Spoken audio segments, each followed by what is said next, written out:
하나님의 어린 양이라는 제목으로 함께 말씀을 나누고자 합니다.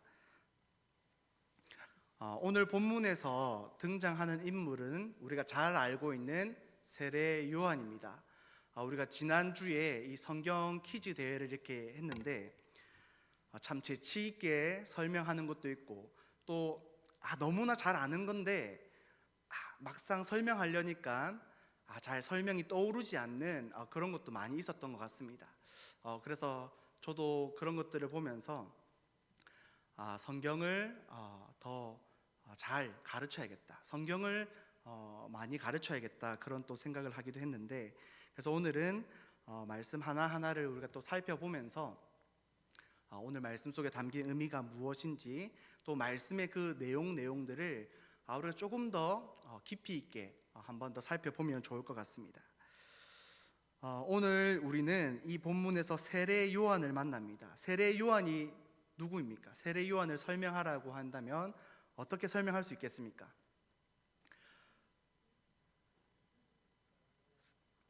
세례 요한 우리 너무나 잘 알고 있지만은 또 막상 설명하라고 하면 어려운데 제가 한번 설명을 해드리겠습니다. 좀 설명 어려울 수도 있지만은 세례 요한은 레위 지파의, 그리고 아론의 자손의 아비야 반열의 제사장 사가랴의 아들입니다.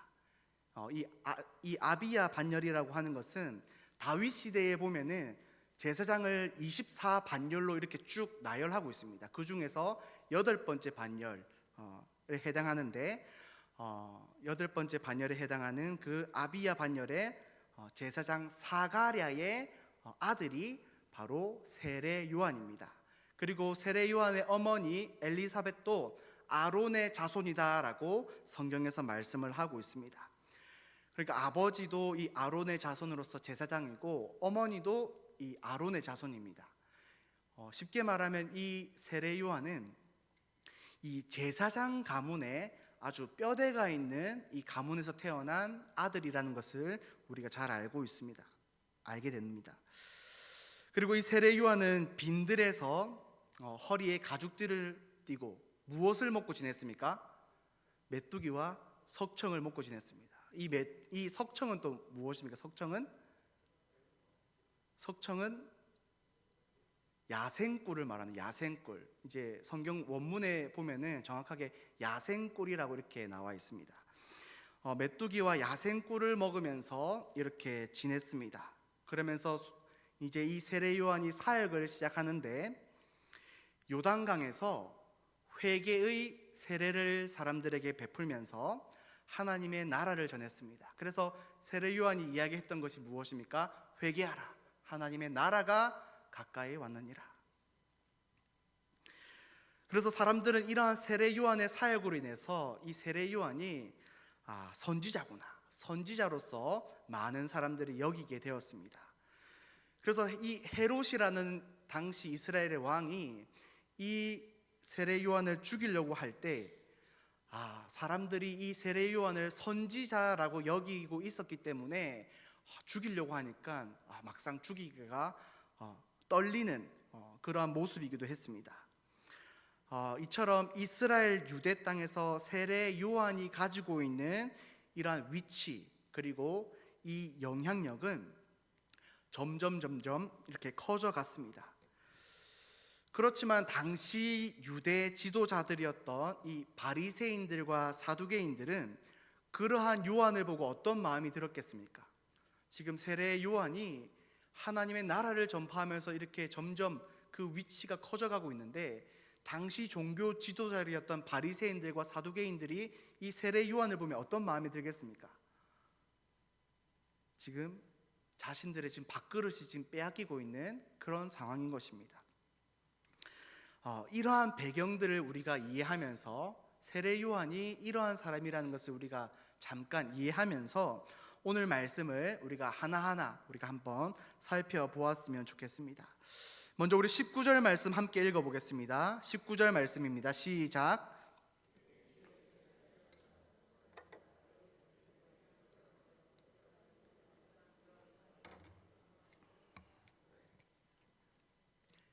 유대인들이 세례 요한에게 제사장들과 레위인을 보내었습니다. 이 유대인들은 24절 말씀해 보니까 그들이 바리새인들이더라 이렇게 말씀하고 있습니다.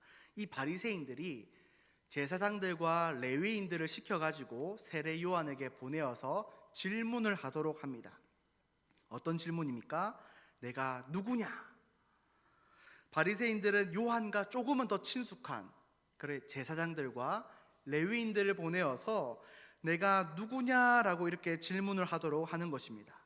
내가 누구냐라고 하는 이 질문에 담긴 의미가 무엇이냐면은, 요한아, 네가 그리스도냐, 네가 메시아냐라고 하는 좋은 의미가 아니라 부정적인 의미가 담겨 있는 그러한 질문을 던지게 됩니다. 세례 요한은 이 질문의 의도를 정확하게 알고 있었습니다. 그리고 자신의 고백을 이어나가고 있습니다. 20절입니다. 같이 읽습니다. 시작.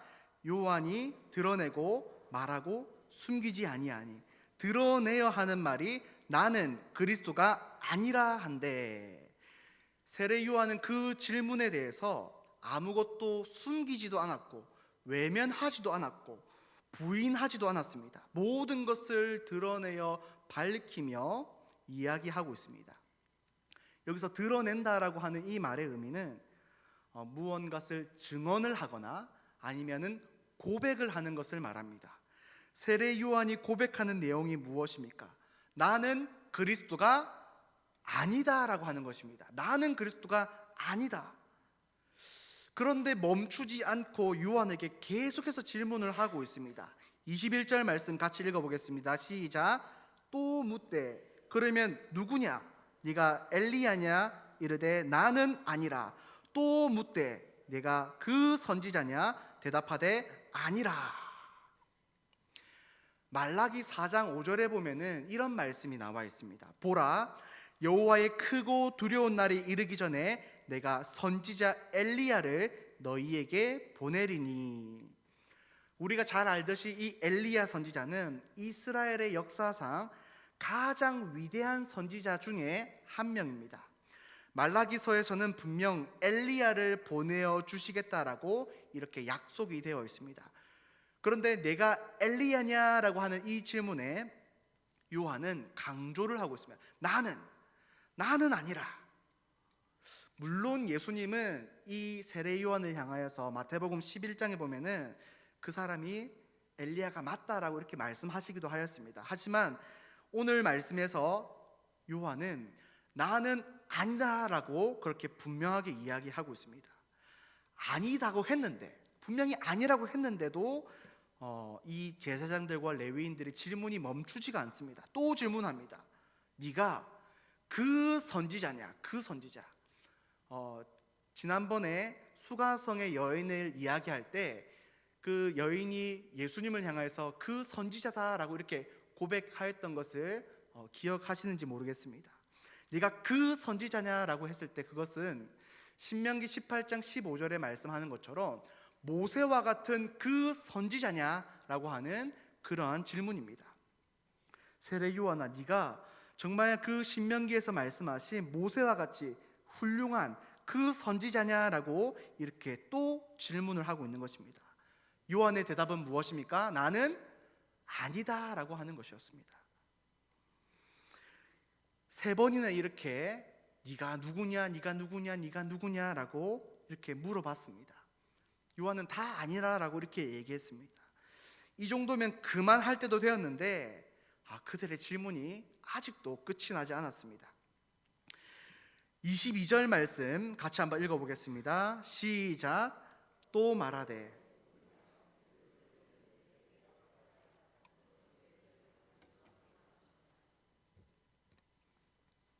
계속해서 질문을 하는 이유가 무엇입니까? 이 제사장들과 레위인이 요한에게 계속해서 질문을 하는 그 이유가 무엇입니까? 이 사람들은 누가 보내서 온 사람들입니까? 유대인들, 바리새인이 보내서 온 사람이기 때문에 그들에게 분명한 답을 가지고 가야 했습니다. 이 요한의 흠을 잡을 만한 그 어떤 분명한 답을 가지고 가야 했기 때문에 계속해서 질문하는 것입니다. 그런데 그들이 요한에게 들을 수 있었던 대답은 무엇입니까? No, 나는 아니다. 아무것도 건진 게 없는 것입니다. 그러니까 이들이 이렇게 또 질문하는 것입니다. 그러면 너는 뭔데? 너는 뭔데? 너는 무엇인데? 요한에게 여기 보시면 22절 말씀에 보면은 너는 내게 대하여 무엇이라 하느냐? 이렇게 질문을 하고 있습니다. 너는 내게 누구냐라고 이렇게 묻는 것이 아니라 너는 무엇이냐라고 이렇게 묻는 것이 또 재미가 있습니다. 이 원문에도 보면은 사람에게는 누구냐 이렇게 물어보는데 너는 물건에게 물어보듯이 너는 그럼 무엇이냐 이렇게 물어보고 있습니다. 그리고 무엇이라고 물어보는 이 질문에 요한이 무엇이라고 대답을 하고 있습니까? 23절 말씀입니다. 같이 읽습니다. 시작. 이르되 나는 선지자 이사야의 말과 같이 주의 길을 곧게 하라고 광야에서 외치는 자의 소리로라 하니라. 요한은 자신에게 무엇이냐고 질문하는 그들에게 주저없이 이야기를 하고 있습니다. 자기가 무엇인지, 내가 누구인지가 아니라 내가 무엇인지 알고 있었기 때문입니다. 그래서 요한은 이사야 40장 3절 말씀을 인용하면서 자신에게 그 말씀을 적용하고 있습니다. 주의 길을 곧게 하라고 광야에서 외치는 자의 소리로다. 요한은 자신이 광야에서 외치는 자의 소리라고 고백을 하고 있습니다. 소리는 무엇입니까? 제가 이렇게 소리를 내고 있습니다. 제가 이렇게 소리를 내면은 이 소리가 사방으로 쭉쭉 뻗어나갑니다. 그런데 이 소리가 어떻습니까? 제가 잠시 말을 멈추면은 소리는 금방 사라지게 됩니다. 그런데 요한은 자신을 향하여서 소리라고 이야기를 하고 있습니다. 근데 우리는 이 소리, 잠시 들렸다가 사라지는 이 소리의 소리의 뒤를 계속해서 추적하다 보면 누가 나오게 됩니까? 이 소리를 내는 우리는 그 주체를 발견하게 되는 것입니다. 요한이 하고 있는 말은 무엇이냐면은 지금 자신은 소리로서 이 소리의 주체를 증거하는 잠시 있다가 사라질 도구라고 자신을 고백하고 있다라는 것입니다.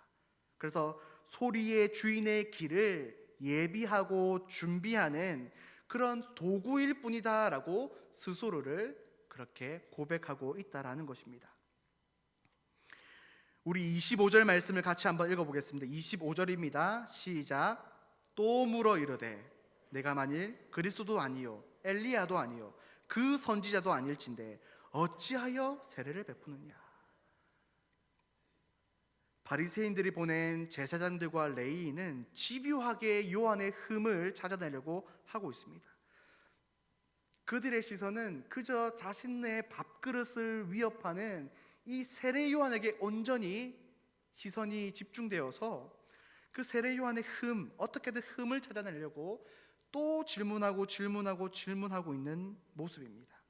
네 말대로 네가 그리스도도 아니고 엘리야도 아니고 그 선지자도 아닌데 왜 세례를 베푸느냐? 네가 지금 뭔데? 네가 뭔데 세례를 베푸느냐라고 하면서 아주 부정적인 그런 어조로서 지금 세례 요한에게 지금 이야기하고 있는 것입니다. 그러니까 세례 요한이 무엇이라고 대답하고 있습니까? 26절입니다. 시작. 요한이 대답하되 나는 물로 세례를 베풀거니와 너희 가운데 너희가 알지 못하는 한 사람이 섰으니. 요한은 자신을 소리라고 이렇게 고백했습니다. 나는 그저 광야에서 외치는 자의 소리다라고 이렇게 고백했던 요한은 나는 단지 물로만 세례를 줄 뿐이다. 이 말이 의미하는 바는 무엇이냐면은 나는 그저 내 뒤에 오시는 분, 너희가 알지 못하는 이 소리의 주인, 그분의 길을 그저 예비할 뿐이다. 나는 그저 물로만 세례 줄 뿐이다. 나는 아무것도 아니다. 나는 그저 물로만 세례를 베풀 뿐, 나는 정말로 아무것도 아니다라고 하는 그런 고백을 하고 있는 것입니다. 그러면서 요한은 자신 뒤에 오시는 이 소리의 주체이신 그분을 이렇게 고백을 하고 있습니다. 27절입니다. 시작. 곧 내 뒤에 오시는 그이라. 나는 그의 신발끈을 풀기도 감당하지 못하겠노라 하더라. 내 뒤에 오시는 그분, 이 소리의 주체이신 주인이신 분, 나는 그의 신발끈 풀기도 감당하지 못하겠노라. 지금 너희가 나를 향하여서 그리스도냐 엘리야냐 그 선지자냐고 나에게 물었지만은 나는 아니다. 그게 아니고 바로 내 뒤에 오시는 그분이야말로 너희가 질문하고 있는 그분이시다라고 요한이 이야기하고 있습니다. 요한에게 집중된 그 시선을 요한은 어떻습니까? 나는 아무것도 아니다. 너희가 바라보아야 할 분은 내가 아니라 내 뒤에 오시는 그분이시다라고 하는 것을 이야기합니다. 그러면서 이분에 대해서 나는 도저히 이분의 감히 신발끈도 못 매겠다. 종이 주인에게 이렇게 신발끈을 메어줍니다. 그런데 감히 나는 그 신발끈을 맬 수조차 없다. 그렇게 이야기를 하고 있습니다. 그분이 너무나도 크시고 너무나도 위엄이 있고 너무나도 영광스럽기 때문입니다. 요한이 이렇게 말하는 것은 단순히 자신의 겸손함을 표현한 것이 아니라 정말로 내 뒤에 오시는 이 소리의 주인이신 이분이 너무나도 크시고 너무나도 위엄이 있으시고 너무나도 영광스럽기 때문에 이렇게 표현할 수밖에 없었던 것입니다. 제가 이 성경을 읽을 때면, 제가 이 자리에서 성경을 읽을 때 우리 성도님들이 아시는지 눈치채셨는지 모르겠지만 저는 예수님의 이름이 나오면 꼭 뒤에 무엇을 붙입니다. 무엇을 붙일까요? 님자를 붙입니다. 예수님의 이름에 저는 꼭 님자를 붙입니다. 이 존귀하신 예수님의 이름을 우리가 부르는데, 이 영광스러운 예수님의 이름을 부르는데 감히 내가 뭐라고 그 예수님의 이름에 님자를 내가 어떻게 뺄 수 있냐. 저는 그래서 이 예수님의 이름에 꼭 님자를 저는 붙입니다. 물론 우리 한글 어법상으로서 이 님자를 붙이면은 좀 말이 이상하게 좀 꼬이는 경우가 많이 있습니다. 그래서 우리가 편하게 읽을 때에 님자를 빼고 읽어도 상관이 없습니다. 그러나 저 개인적으로는 이 예수님의 이름을 부르는데 어찌 내가 뭐라고, 나는 아무것도 아닌데 이 예수님의 이름을 부르는데 어떻게 님자를 뺄 수가 있겠느냐. 요한이 이렇게 고백하는 것입니다. 그 존귀하시고 크시고 위엄이 있으시고 영광스러운 그분을 생각할 때, 그분을 바라볼 때 나는 아무것도 아니야. 나는 감히 그분의 신발끈도 맬 수 없는 그런 존재다라고 요한이 이야기하는 것입니다. 너희들의 관심은 오로지 나에게 있지만 나의 관심은 오직 내 뒤에 오시는 그분에게 있다. 너희가 바라보아야 할 그분이 바로 내 뒤에 오시는 그분이시다. 그렇게 요한이 이렇게 이야기를 하고 있는 것입니다. 요한은 자신이 무엇인지, 자신의 역할이 무엇인지 정확히 알고 있었습니다. 사람들의 시선과 어쩌면 우리의 시선도 이 세례 요한에게 몰려 있는지도 모르겠습니다. 정말로 이 세례 요한은 예수님 말씀처럼 정말 위대한 선지자 중에 한 사람입니다. 예수님은 이 세례 요한을 보고 이 땅에서 정말 세례 요한보다 위대한 사람이 없다라고 예수님이 말씀하시기도 하셨습니다. 그런데 요한은 그런 자신을 무엇이라고 고백하고 있습니까? 나는 아무것도 아니다. 나는 그저 소리일 뿐이다. 주님의 길을 예비하는 그저 소리일 뿐이다 라고 이야기하고 있는 것입니다. 그래서 요한복음 1장 8절 한번 우리 말씀 같이 한번 읽어보겠습니다. 바로 앞에 있습니다. 요한복음 1장 8절 말씀입니다. 시작. 그는 이 빛이 아니요 이 빛에 대하여 증언하러 온 자라. 세례 요한에 대해서 이야기하는 것입니다. 빛은 누구십니까? 빛은 예수 그리스도이십니다. 우리 예수님이 빛이신데 이 세례 요한은 그저 이 빛을 증언하러 온 자일 뿐이라는 것입니다. 사람들의 관심이 이처럼 세례 요한에게 있을 때 요한은 자신에게 쏠린 모든 시선을 자신의 뒤에 오시는 소리의 주인이신 분에게 돌리고 있습니다. 그리고 그분이 누구이신지를 세례 요한은 선포하고 있습니다. 우리 29절 말씀 같이 한번 읽어보겠습니다. 시작. 이튿날 요한이 예수님께서 자기에게 나오심을 보고 이르되 보라, 세상 죄를 지고 가는 하나님의 어린 양이로다. 아멘. 보라, 모든 시선을 예수님에게 집중시키고 있습니다. 예수님께서 자신에게 나오심을 볼 때에 요한은 알았습니다. 이분이 주님이시구나, 이분이 메시아시구나. 그런데 요한은 이분을 향하여서 무엇이라고 표현하고 있습니까? 세상 죄를 지고 가는 하나님의 어린 양이로다. 제가 어린 양에 대해서 성경에 어떻게 나오는지 쭉 한번 찾아보았습니다. 어린 양, 이 어린 양이라는 표현이 언제 처음 나올까요? 양, 어린 양, 양. 성경에 보면 너무나도 우리에게 친숙한 단어이고 성경에 너무나도 많이 나올 것 같지만은 생각보다 많이 나오지 않습니다. 성경의 어린 양은 처음에 아브라함이 이삭을 바칠 때 이삭 대신에 그 희생의 제물이 된 사건에서 처음으로 등장하고 있습니다. 그리고 두 번째는 모세와 이스라엘 백성들이 출애굽할 때에 그 문설주에 어린 양의 피를 바른 장면에서 두 번째로 나오고 있습니다. 그 어린 양의 피를 바를 때에 어떤 사건이 있었습니까? 죽음이 그 피를 바른 그 집에는 죽음이 넘어가고 또 넘어갔습니다. 그래서 우리는 이것을 기억하며 하는 절기를 우리는 유월절이라고 하는 것입니다. 유월절은 무슨 말입니까?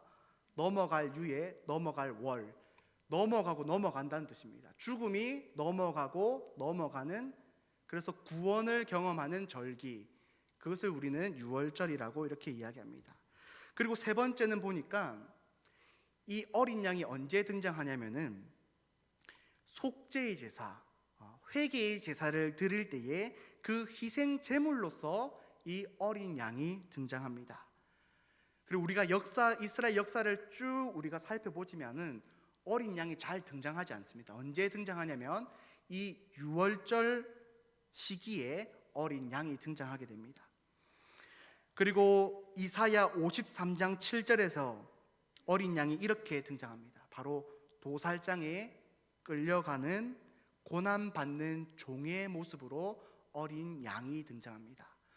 이사야 53장 7절에서는 이렇게 말씀하고 있습니다. 그가 곤욕을 당하여 괴로울 때에도 그의 입을 열지 아니하였음이요 마치 도수장으로 끌려가는 어린 양과 털 깎는 자 앞에서 잠잠한 양같이 그의 입을 열지 아니하였도다.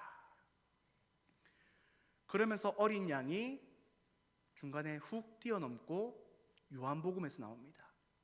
요한복음에서 요한은 세상 죄를 지고 가는 하나님의 어린 양으로 그분을 고백합니다.